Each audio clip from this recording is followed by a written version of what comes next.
Hello, I'm Ethan Fish, and this is my challenge assessment 4 block diagram project. First, we're going to start out with the problem statement, which was one basic problem with automated steering control. The lane change maneuvering is complex, so we are to look at the steering input controls that the lateral motion of the vehicle from one lane to the next. The controller is designed to steer from center lane to adjacent center lane. This utilizes data about the vehicle's position relative to the center of the current lane to determine the steering wheel angle. There's two cases that will be modeled to analyze the automated steering system. It's a simplified model with ideal feedback and a accelerometer feedback model. Case 1, we have a proportional gain controller is used to control a steering actuator. The actuator controls the vehicle and its lateral position, which is X of S. And then the desired lateral position, R of S, is the input to the controller. So here we can see the block diagram, damping ratio, and undamped natural frequency. On the top there, you'll see the block diagram, how it started, and then how it was simplified down to. And below that, you'll see the closed loop transfer function from the block diagram above.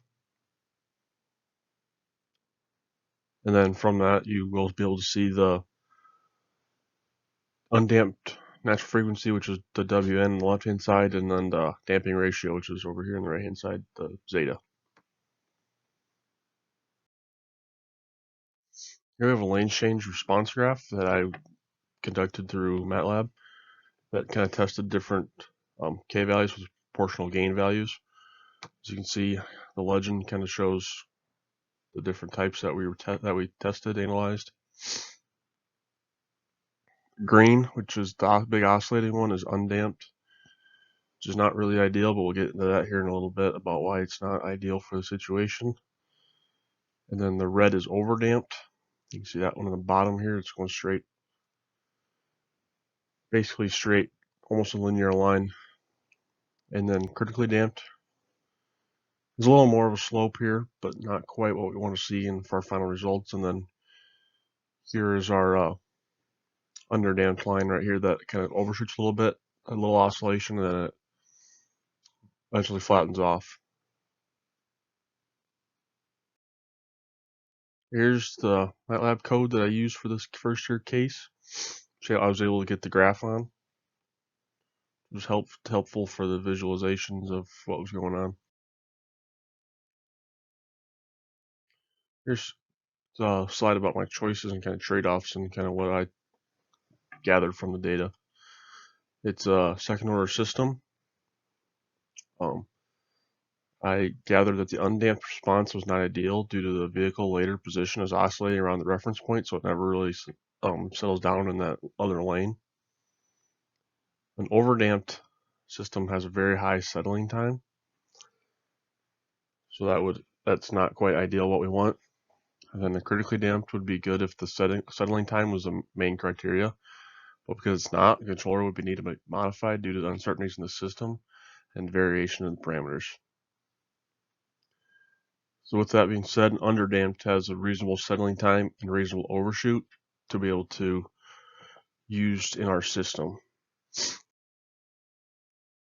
Talk about the rise time, settling time, kind of the numbers that we got from the system. While aiming for an underdamped system response, the rise time, peak time, overshoot, and settling time can all be solved with simple equations, which I'll show you here in the next slide. The proportional constant can be designed based on any of the above criteria. For this case, I chose to do it over the percent overshoot, which was 10%, a damping ratio of 0.6, and also by the Roth criteria, the system is stable for all positive values of K, which you saw from that graph. And then the steady state error for this system is 0. And at the bottom there, you can see the roots that it's got. Here's some of the calculations for the settling time, overshoot, peak time, rise time, and theta.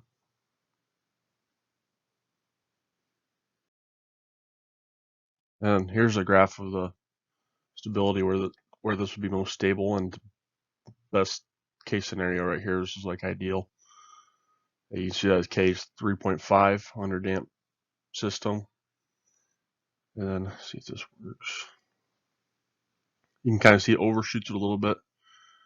And that's peak right there, and it falls, and then it flattens off here. So it's just a quick response there, which would be best for this system.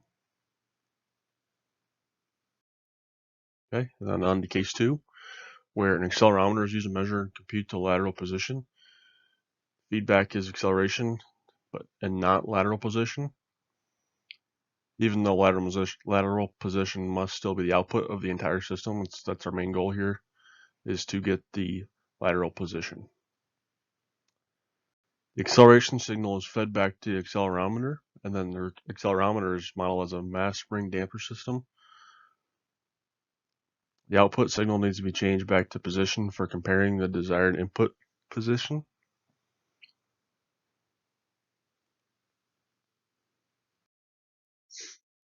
Here's the block diagram and the closed loop transfer function. As you see on the bottom, there's a couple notes about the block diagram. The H of S is the transfer function for the mass spring damper. The GP of S is the transfer function to go from acceleration to position. And then you can see here we solve for this transfer function. Here are two graphs of the step and the impulse accelerations. As you can see, the step acceleration is a constant acceleration throughout the whole time. There's no stopping or starting back up. And then the impulse is a quick burst at the beginning, and then it stops, and it allows for some oscillation to happen. You don't see that in this graph, but with the lower k value, we would start to see some oscillations. Here's the code that we used. Like I said, if we had a lower k value, we'd see some oscillations. We used a big k number just to see that quick impulse. We talk about the analysis. An accelerometer is modeled as a mass spring damper system, which is attached to an enclosed case. Solving for the natural frequency and damping ratio utilizes different variables in the equations. A little different than what we used for the first case. You can see those equations here in the bottom of your screen, which is Wn equals k over m for the natural frequency, and then damping ratio, zeta equals beta over square root of 4mk.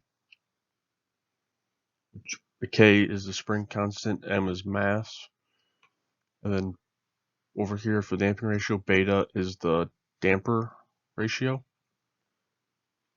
Not damper ratio, it's the damping of the system. Then m is still mass and k is spring constant. Both parameters allowed for a simplification to the equation of motion to solve for the acceleration. As you can also see in the bottom here, it starts over here on the left-hand side with the mx double dot plus beta x dot plus kx equals negative ma. That actually gets simplified over here on the right-hand side using these natural frequency and damping ratio. Step acceleration is applying a constant force to the system. Referencing back to those last graphs I showed you, and then the impulse acceleration is a quick burst, and return to original position after a while, once those oscillations are completed. And here's just some quick numbers for the calculated data from case 2. Astral frequency was 0.4, and the damping ratio is 0.7, which we'll get reference here in a little bit in the next slide, I believe. Here I'm going to compare case 1 and case 2. Case 2 is relatively similar to case 1 in the sense that analysis was conducted to find criteria that would be ideal for the situation.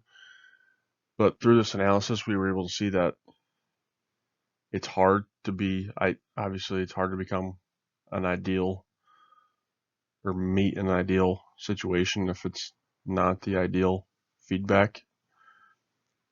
Kind of hard to make that compared, but impulse acceleration was best due to the quick oscillation and overshoot, then flattening off.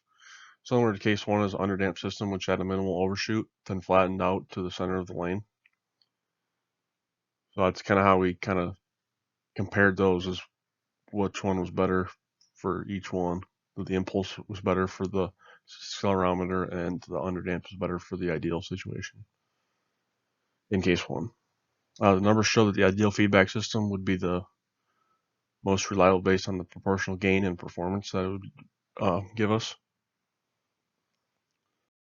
And here we have case 3, which kind of